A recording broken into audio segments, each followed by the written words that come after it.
The Eagles' next major move of the offseason is coming soon, as following making multiple big contract decisions on some of their key players such as Cam Jurgens, Jordan Davis, and Dallas Goedert, they have another huge one coming up regarding the leader of their football team. So in this video, I'll break that down, plus hear why 2025 could be the breakout year for several young Eagles. Plus, the opponent for the Birds season opener was just officially revealed, and it's absolutely perfect. So I'm going to talk about all that and more, starting right now. The NFL offseason is certainly in a bit of a dead period right now, but things are about to pick back up here really soon, as the full NFL schedule is set to be released on Wednesday at 8 p.m., which is just a couple days away from when I'm making this video. And for Eagles fans, this is always an exciting time of year, as of course we're going to finally get to see exactly how the Birds schedule shakes out and make our early predictions game by game. And this year, the Eagles obviously got a lot of exciting games on the schedule, including of course a Super Bowl rematch with the Chiefs, an NFC showdown with the Detroit Lions, multiple rematches of the NFC Championship with the Commanders, and of course the NFL season opener at home at Lincoln Financial Field when the Birds Super Bowl 59 banner will be hung in the rafters. And as of this morning, the Eagles' opponent for that game has been revealed, and it's none other than the rival Dallas Cowboys. And I gotta say, I absolutely love this. I mean, what better way to begin the new season than by dropping the Super Bowl banner in front of Jerry Jones and the Cowboys, and then hopefully kicking the crap out of them for 60 minutes. I mean, it doesn't get any better than that, right? Not to mention that the Eagles vs. Cowboys is just an awesome rivalry, and there's a ton of additional storylines going into the game, including Cowboys rookie guard Tyler Booker getting to face Jalen Carter in his first NFL game, who, mind you, he kind of called out as the guy that he wanted to face most after he got drafted in the first round this year. Plus, with Kelee Ringo likely to be the starter at cornerback for the Eagles, he's going to face his former teammate at Georgia and the newest Cowboys wide receiver in George Pickens to open the season. So that'll certainly be a fun battle, and there is so much more to look forward to regarding this matchup. So again, I think this is the perfect way to open the season, and I am so fired up about it. Plus, we also got a couple more schedule leaks as I was editing this video, with the first one being a Week 16 Saturday matchup with the Washington Commanders in DC. So that's most likely going to be a pretty big game late in the season in terms of the battle for the NFC East and also playoff positioning.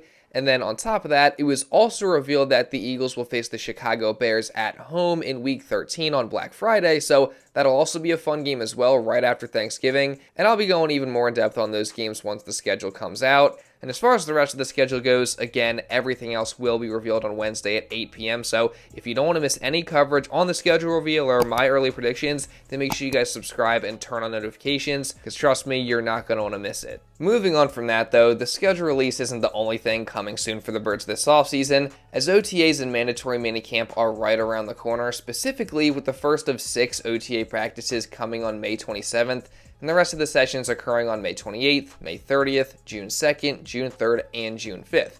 And then, of course, they also have one mandatory minicamp practice, that being on June 10th. So, again, things are going to pick up here real soon, and it'll be great to just finally get our first on-field look of the 2025 Philadelphia Eagles, even if it is just in practice with no pads. Plus, on top of that, OTAs are also going to be the start of some much-anticipated positional battles for the Birds this offseason, with the most prominent one being the battle at safety between Sidney Brown and rookie Andrew Mukuba.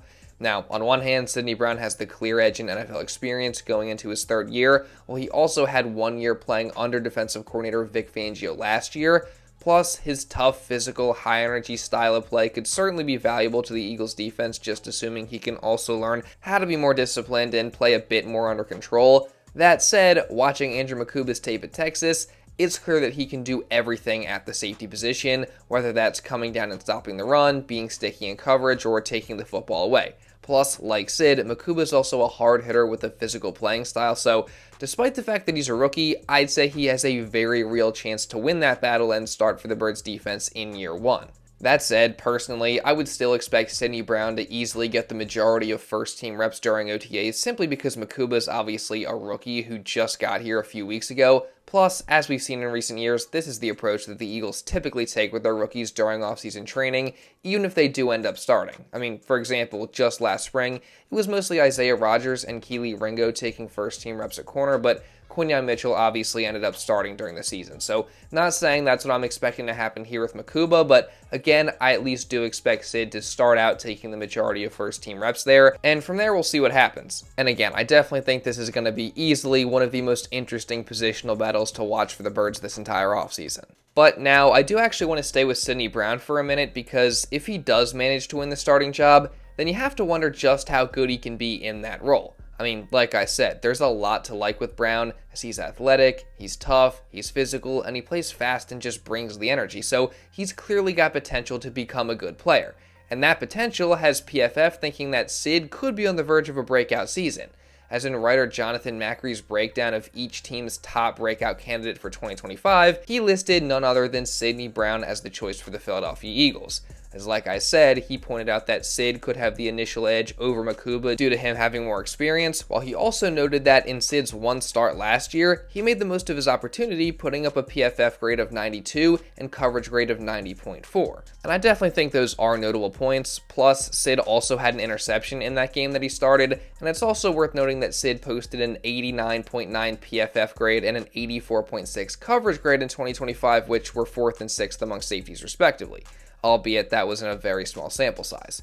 However, for Sid to actually become a good, reliable player, he just has to learn how to slow down and play with more discipline, because right now he plays at 100% speed all the time and it causes mistakes. So I wouldn't say he's the Eagles' top breakout candidate for this season, but I do think he has potential. So again, it's going to be really interesting to watch in this offseason and his battle with Andrew Makuba. And best case scenario, I could see him winning the starting job and having a great year, but again, we'll see. Now, someone who I feel much more strongly about having a breakout season though is defensive tackle Moro Ojomo. As following Milton Williams' departure in the offseason to the New England Patriots, someone on the Birds' defensive line has to step up and fill that void, and while Jordan Davis and rookie Ty Robinson will almost certainly play a part in that, I think Ojomo is the one who clearly is set up for the biggest role increase, as he has a very similar skill set to Williams given his pass rush ability, and therefore, he is the perfect candidate to be his main replacement. Now, last year, Ojomo played 465 snaps for Vic Fangio's defense, while Williams played 629, so about a 150 to 200 snap increase could be expected this coming season. And like myself, Philly voice writer Jimmy Kempski seems to think that that role increase could prompt a breakout season for Ojomo in 2025, recently saying, quote, Fangio said that he liked what he saw from Ojomo in 2024 both as a pass rusher and run defender, and Fangio doesn't give BS praise to the media like most coaches do. He's already a 3-down lineman, and yeah, certainly playing next to Carter won't hurt. I think he's got a chance to prove that he can do a lot of the things that Milton could do. And again, I couldn't agree more, because not only were all the points he made very valid, but again, as I've said in the past, Ojomo also had the second highest pass rush win rate of any defensive tackle in the entire NFL this past season of 18.2%, which is second only to Chris Jones, who had an 18.8% pass rush win rate. And obviously, that's some pretty elite company to be in when you're talking about defensive tackles. So I don't know about you guys, but I am 100% bought into thinking that Mora Jomo is going to have a breakout year in 2025. And Sid and Ojomo aren't the only two guys who I think could have breakout seasons in 2025 for the Birds. I mean, you got Jalen Hunt, who I've talked about in previous videos, as he's a young guy that showed a lot of promise last year and is now set for a much bigger role next season. You also got Keely Ringo, who I mentioned earlier. I think he has the potential for a big year. And then even some of the new additions the Birds made this offseason, I think have the chance to be a lot better than people expect. So again, I think the Eagles have quite a few breakout candidates for this coming season. And this is a topic that I'm likely going to talk about a lot more in depth in a future video. So again, make sure you guys subscribe and you have notifications turned on so you don't miss that or any other future videos. Moving on though, I do want to talk about the Eagles' next big offseason move, as of course, we're pretty much at that stage of the offseason where there's usually not too much going on in terms of big moves. I mean, the heat of free agency is over, the draft is over, and the Eagles have made most of the big decisions that they've had to make on their own players, whether that be extending Cam Jurgens just before the draft, picking up Jordan Davis's fifth-year option just a few days after it, and most recently, restructuring Dallas Goedert's contract to keep him in Philly through the 2025 season. That said, there's still a couple things that the Eagles could do, whether that's extending Reed Blankenship or trading Bryce Huff like I talked about last week, or extending head coach Nick Sirianni, which is a move that I think absolutely needs to get done. I mean, let's be real. Sirianni is undoubtedly one of the best coaches in the entire NFL after winning the Super Bowl this year, and what he's been able to accomplish in his first 4 seasons as a head coach is nothing short of historic. having the second most wins by a coach in that time frame of all time, while also being only one of 2 coaches in NFL history with above a 70% win percentage and a Super Bowl victory, with the only other one being Vince Lombardi. So safe to say, he certainly deserves to be paid better than the 16th highest paid coach in the league, which is what he currently is right now, behind the likes of several first-year head coaches who have yet to even coach in their first game. And with Sirianni set to enter the last year of his contract, an extension is pretty much guaranteed to be on the way very soon, especially after some comments that owner Jeffrey Lurie made at the NFL owners meetings back in April. Nick's going to be our coach, and we don't talk publicly. Never have. You guys, I'm sure, will find out soon enough when that Nick will be our coach going forward, and he's done an outstanding job. I honestly think that it's less of a matter of if Sirianni is going to get a contract extension and more of a matter of when and for how much. Now, my blind, uneducated guess would be somewhere around the $15 to $18 million a year mark, which would put him in the top 5 highest paid coaches in the league, but I'm curious to know what you guys think a Sirianni extension could look like. In the meantime, though, the Birds are back in the building for some offseason training ahead of OTAs, and we've got a couple of videos to go over, including this one of Cooper DeJean and Jahan Dotson working on their hamstring strength, and this video of multiple different players on the team squatting super heavy weight, including Jordan Mailata, Moro Ojomo, and AJ Dillon. So, nothing too crazy, but it's definitely cool to see the guys back in the building working. Plus, we also got a video of some of the guys at their annual batting practice, and it was pretty funny. I look like a baseball player though, right? I look like you have a bat in the moment. You gotta put me on the big screen. Oh, go ball! What's the move? You doing well, sweetie? There it is!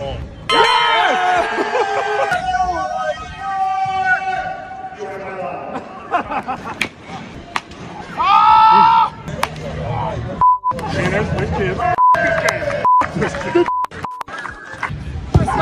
Chris smiling. Jordan! How did he get out there? Wait, is that Jordan? Yeah. To me, Reed, Coop, and Jordan are just hilarious in this clip, and overall, it's just fun seeing stuff like this, and there's certainly plenty more of it coming during this offseason.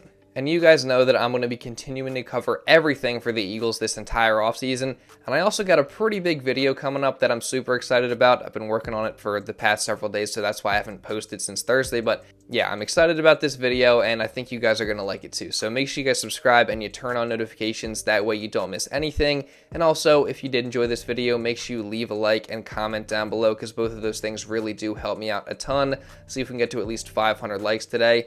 And, again, leave a comment just regarding anything that I talked about in this video. And if you want to watch another Eagles video going over some other stuff, you can check this out right here. And now with all that being said, that's pretty much all I got for this one, guys. So thank you all so much for watching, and I'll see you in the next video.